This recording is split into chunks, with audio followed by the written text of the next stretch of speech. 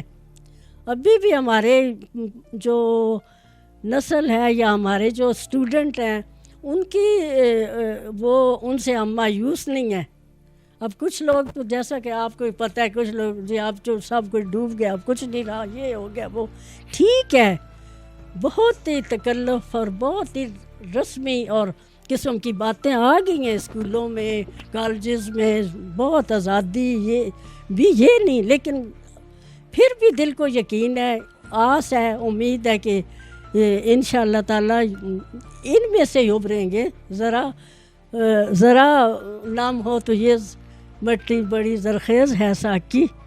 جب کبھی مشکل وقت آیا ہے، میرے 78 ایئر اولڈ ہوں، جب کبھی میں نے اپنی زندگی اتنی میں دیکھا ہے کہ جب بھی پاکستان میں مشکل وقت آیا ہے یا کوئی سچی بات اگلنے کا کوئی وقت آیا ہے، مشکل وقت آیا ہے نا، تو یقین کریں یہ جو ٹیڈی بنے ہوتے ہیں ہمارے اس زمانے پرانے میں، جب یہ جی ٹیڈی بوائے ہے اور یہ ٹیڈی گرل ہے، اس وقت 65 میں کی جنگ میں، وہ ایسے اٹھے کہ بندہ حیران ہوتا تھا کہ یہ بچے بھی، یعنی ان میں جذبہ، تو وہ یہ ہے کہ وہ جذبہ وہ نہ بھی رہا ہو نا، تو پھر بھی میرے دل کو تسلی ہے، یقین ہے کہ یہ جذبہ اب بھی ہمارے بچوں میں ہوگا.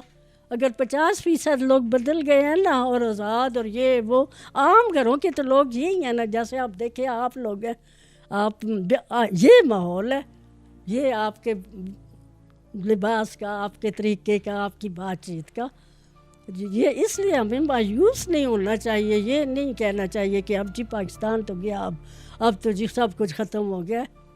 ہمارے بچوں میں، ہمارے جو گھروں میں اب بھی بہت اچھے ماحول بھی ہیں، اور اچھے لوگ زیادہ اچھے ہی ہیں، اور انشاءاللہ ان میں سے ابھریں گے نا ہیں. اور جس کی اللہ وہ رسول پاک صلی اللہ علیہ وسلم نے بھی تو پیشن کی ہوئی ہے نا کہ میر عرب کو آئی ٹھنڈی ہوا جہاں سے، میرا وطن وہی ہے، میرا وطن وہی ہے. میر عرب رسول پاک صلی اللہ علیہ وسلم نے اگر ہمارے اس خطے کے لیے پیش کی، انہوں نے بتایا کہ وہاں سے مجھے ہوا آ رہی ہے ٹھنڈی کا مین. یہاں پہ اللہ کی وحدانیت کی جو ہے آواز، وہ ادھر سے آئی تھی، ادھر سے آئی تھی. تو اس لیے ہمیں نا امید نہیں ہونا چاہیے، لیکن یہ ہے کہ دعاؤں کی بھی بہت ضرورت ہے، بہت زیادہ ضرورت ہے. اپنے بچوں کو سکھانا چاہیے کہ دعا کیا کریں، احساس کیا کریں، اور مطلب اچھی اچھی جو باتیں ہیں وہ بچوں کو گھر میں ہر وقت، ماں کو، باپ کو، وہ جو ہماری دادیاں نانیاں رات کو سوتے ہوئے کیسے ہمارے کہانیاں سناتی تھی، اس طرح وہ والا. اب ٹھیک ہے، وہ ان کے ہاتھ میں تو کم ہے موبائل، وہ اس سے دیکھتے ہیں، وہ بھی ضرور دیکھیں، کیونکہ اس کے بغیر بھی چارہ نہیں ہے. وہ بھی ہم بچوں کو یہ نہیں کہہ سکتے کہ نہ دیں. اس لیے اللہ تعالیٰ سے بس یہی دعا ہے کہ اللہ تعالیٰ ہمارے ملک کی خیر کرے. اللہ تعالیٰ ان حالات میں بھی ایسے حالات نئے ابھرے کہ پاکستان اپنی ڈگر پہ چل پڑے، جس مقصد کے لیے بنا تھا وہ مقصد پورا ہو جائے. اللہ تعالیٰ وہ مقصد پاکستان کا، قائد اعظم اور اقبال نے جو خواب دیکھا تھا اور قائد اعظم نے جو سوچا تھا، اس کے مطابق ہمارا پاکستان بن جائے. یہاں پہ اچھے حاکم ہوں، اچھے عوام ہوں، اور اللہ تعالیٰ کو شعور دے اسلام کا. یہی ہے اللہ تعالیٰ سے دعا. بالکل. اس وقت جب آپ نے پڑھا تب ایک پراپر ایک الگ لے آؤٹ تھا، اور اب جو ایجوکیشن کا لے آؤٹ ہے یا اسکولوں میں جو پڑھانے کا طرز عمل ہے وہ بالکل مختلف ہے. تو آپ کو کیا لگتا ہے کہ جو آج کل کے نوجوان ہیں اور آج کل کی جو پڑھائی کا طرز عمل ہے، اس میں کیا مثبت تبدیلیاں آپ دیکھتی ہیں؟ اس میں بہت سی مثبت تبدیلیاں بھی ہیں کہ اب میں ایک دم سے کہہ دوں کہ نہیں جی ہمارے ٹائم میں اچھی تھی اور اب نہیں ہے. اب آئی ٹی اتنا ایڈوانس ہو چکی ہے اور اس کے ظاہر فائدے ہی فائدے ہیں. تو جو پہلے پڑھائی تھی اس کا یہ تھا کہ اگر یہ کہہ دیا جائے کہ اس میں اصل میں جو سچائی، اصلیت اور جو گہرائی تھی وہ اب اتنی نہیں. جو کتابوں کے ساتھ لگاؤ ہوتا تھا اور جو جا کے لائبریریوں میں بے مختلف کتابیں کھول کے جو پڑھتے تھے اس میں، اور یہ جو آج کل کی جو ہم ایک اس سے کمپیوٹر سے، اس سے موبائل سے ان چیز حاصل کرتے ہیں، اس میں فرق ہے. اس میں فرق ہو جاتا ہے. یہ تیز بہت فاسٹ جا رہا ہے، زیادہ فاسٹ جا رہا ہے. وہ دھیما دھیما جو چلتا ہے نا تو وہ کہتے ہیں سہج پکے سو میٹھا ہو. تو وہ بات ہے کہ جو آرام آرام سے جو کام جیسے کتاب ہے وہ آرام آرام سے پڑھ رہا ہوتا ہے، وہ ہمارے ذہن پہ اور زیادہ اثر کرتا ہے، احساس ساتھ ڈالتا ہے. تو یہ جو فاسٹ لائف ہے نا ایک لحاظ سے اچھی بھی ہے اور ایک لحاظ سے وہ بس اس میں نہیں بھی اچھی ہو سکتی، کہہ سکتا ہے بندہ. لیکن یہ ہے کہ اتنی آسانیاں ہو گئی ہیں. بس یہ ہے کہ اللہ تعالیٰ پھر وہی مڑ کے میں مذہب کی طرف آتی ہوں کہ اللہ تعالیٰ ہم پاکستان ہیں، ہم پاکستان نہیں ہیں، ہم مسلم ہیں. ہمیں اللہ تعالیٰ ہم اس قابل بنائے کہ ہم قرآن پاک پڑھیں، ترجمے پڑھیں، تفسیریں پڑھیں اور احادیث کا مطالعہ کریں، ان کے مطابق ماں باپ بھی چلائیں، اساتذہ بھی چلائیں. جہاں جہاں میں رہی ہوں، جن اسکولوں میں رہی ہوں، جہاں پرنسپل رہی ہوں، میں نے یہی پوری کوشش کی ہے. اور اس کا نہ صرف بچوں پہ اثر پڑا ہے بلکہ اسٹاف پہ بھی اثر پڑا ہے. اللہ الحمدللہ. بالکل آپ نے ذکر کیا کہ کیسے آپ کی دعاؤں کا اثر آپ کے بچوں پر بھی اور یہ سب. تو آپ مجھے بتائیے گا کہ ایسی خواتین بھی ہیں جو خاندان کی ذمہ داری بھی نبھاتی ہیں اور ساتھ ساتھ ورکنگ وومن بھی ہیں. تو ایسی خواتین کو آپ کیا مشورہ دیں گی کہ وہ کس طرح ان دونوں چیزوں میں توازن برقرار رکھ سکتی ہیں؟ وہ تو ظاہر ہے میں بھی انہی خواتین میں شامل ہوں. نہ صرف شامل ہوں بلکہ کچھ مختلف بھی ماحول تھا. یعنی کہ میرا اور میرے ہسبینڈ کا، ہم لوگ سارے باہر رہے، شہر کوئٹہ میں یا لاہور میں یا باہر اسی طرح کالجز وغیرہ میں بھی اور جیسا سارا. تو شادی کے بعد پھر وہ مجھے ادھر میں خود سروس کرتی رہی ہوں اور میرے ہسبینڈ تھے وہ بزنس کرتے تھے ٹرانسپورٹر کا. تو شادی کے بعد مطلب میں خواتین کے لیے یہ کہہ سکتی ہوں کہ ہمیں بہت زیادہ ایڈجسٹ کرنا بھی پڑتا ہے اور عورت کو ہی کرنا بھی چاہیے. ظاہر ہے وہ جب اگلے گھر میں جاتی ہے تو اسے چاہیے کہ وہ ان کے مطابق اپنے آپ کو ایڈجسٹ کرے. تو اس طرح جو خواتین ہیں جو کہ جاتے سارے اگر وہ جاب کرتی ہیں، چونکہ ان میں ذرا کانفیڈنس زیادہ ہی ہوتا ہے، وہ جاتے جا کے تو اپنی تھانے داری بنا لیں یا اپنا وہ کہیں کہ جی ہمارے مطابق اگلے چلیں، تو یہ ان کی غلط فہمی ہو جاتی ہے اور ایسے گھروں میں پھر بہت زیادہ مسائل پیدا ہوتے ہیں. اس لیے کوشش پوری کرنی چاہیے. اگلوں پھر جب آپ ایڈجسٹ کرنے کی کوشش کریں گے تو آپ یقین کریں اگلوں کو بھی احساس ہوگا کہ یہ ہمارے مطابق چلنا شروع ہو گیا، تو اب ہم نے بھی اس کی اسی طرح عزت کرنی ہے یا اس کی خواہشات کا خیال رکھنا ہے. ذاتی زندگی میں بھی میں نے یہی دیکھا ہے اور دوسروں کی زندگی میں بھی یہی دیکھا ہے. اور یہ جو مطلب جاب کرنے والے جو ہسبینڈ ہوتے ہیں ان کو لازماً کوآپریٹ کرنا پڑتا ہے. اور اسی طرح جیسے کہ میرے اپنے ہسبینڈ نے بہت زیادہ کوآپریٹ کیا ہے، ان کی کوآپریشن کے بغیر تو میرا خیال ہے میں ایک جگہ جم کے سیدن شاہ ہائر سیکنڈری اسکول میں بیٹھی رہتی اور تبادلہ جیسے پروموٹ ہو کے جا رہی تھی جیلم نہ جا سکتی. لیکن بچے چھوٹے تھے، وہ پھر سب کچھ چھوڑ کے وہ میرے ساتھ چلے گئے. تو وہ اس کا بہت فائدہ ہوا. تو اسی طرح مرد جو شادی شدہ خواتین ہیں پروفیشنل، ان کو ایک دوسرے کے ساتھ بہت سی قربانیاں باقاعدہ جیسے کہہ سکتے ہیں دینی پڑتی ہیں، اور اپنے تب وہ مل جل کے اپنے گھرانے کو اچھا چلا سکتے ہیں، اور ایک دوسرے کا خیال تبھی رکھ سکتے ہیں جب کہ وہ ایک دوسرے کی مدد کریں اور ایک دوسرے کے احساس کریں اور ایک دوسرے کے ماحول کے مطابق اپنے آپ کو ضرور ایڈجسٹ کرنے کی کوشش کریں. یہی میرا بس ہے کہ اللہ تعالیٰ سب گھروں کو کامیاب کرے، جو جاب کرتی ہیں، جو گھروں میں ہیں، اللہ سب کو کامیاب کرے. اللہ شادی کے بعد کسی کو بھی پریشانی نہ دیکھنے پڑے. جو ہماری لڑکیاں اور جو بیٹھی ہوتی ہیں اچھے رشتوں کے انتظار میں، بڑی عمر کی ہو رہی ہوتی ہیں، یہ بھی میں ایک پیغام اپنی لڑکیوں کے لیے دینا چاہتی ہوں شادی کے سلسلے میں ہی. تو وہ یہ نہ دیکھیں کہ اب ہم لوگ ایم اے کر گئے ہیں، ہم بی اے کر گئے ہیں، تو اب اگر آپ کی عمر نکل رہی ہے، آپ کے سامنے اگر بی اے ایم اے اگر نہیں بھی ہے، کوئی ویسے اچھا اسلام کا پابند ہے، اچھا لڑکا ہے، تو اگر کوئی رشتہ آ گیا تو آپ نے ماں باپ کو جواب نہیں دینا کہ نہیں جی یہ تو ہمارے قابل نہیں ہے. نہ، یہ پہلے بہت سوچنا ہے کہ اب کار اور کوٹھی پہلے سے تیار ہو تب ہم شادی کریں گے. یہ آپ نے اللہ پہ چھوڑنا ہے، توکل کرنا ہے. جب آپ توکل کریں گی اور اللہ پہ چھوڑیں گی نا، تو آپ یقین کریں آپ کو کوئی مسئلہ نہیں ہوگا. آج کل رشتوں کا گھر گھر میں، ہمارے چوہا میں پتہ نہیں بے شمار لڑکیاں ایم اے کر کے بھی اس کس لیے بیٹھی ہیں، بھی کیوں بیٹھی ہیں، مجھے دکھ ہوتا ہے. اور میں تو اپنے ٹیچرز کو بھی ہمیشہ یہ گائیڈ کرتی تھی کہ جو اچھا رشتہ آتا ہے اس کو فوری طور پہ آپ ایکسیپٹ کریں، اللہ پہ توکل ڈال کے. یہ جو لیٹ کرنا یہ ہمارے اسلام میں، اور اسی لیے بے برکتی اور اسی لیے وہ ناکامیاں بھی ہو جاتی ہیں.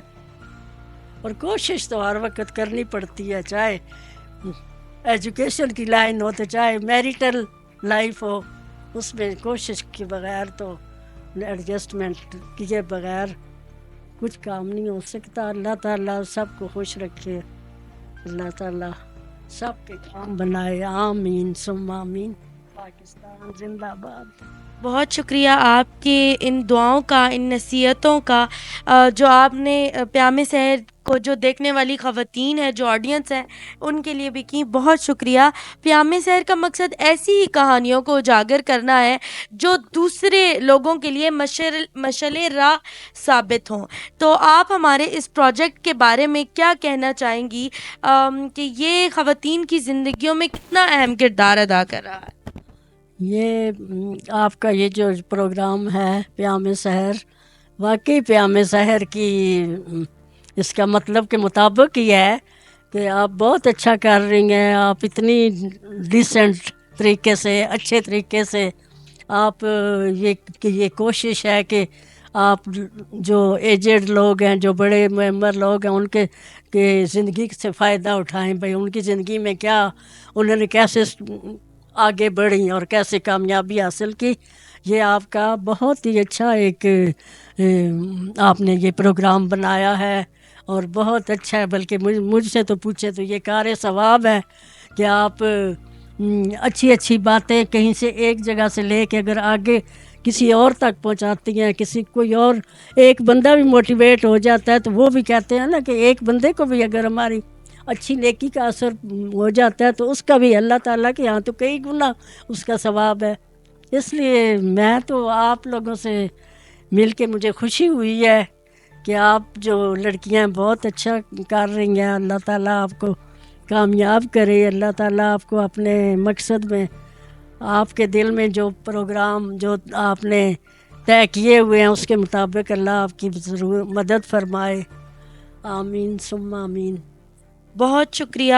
بہت اچھا لگا آپ سے بات کر کے، آپ کے تجربے سے سیکھ کے.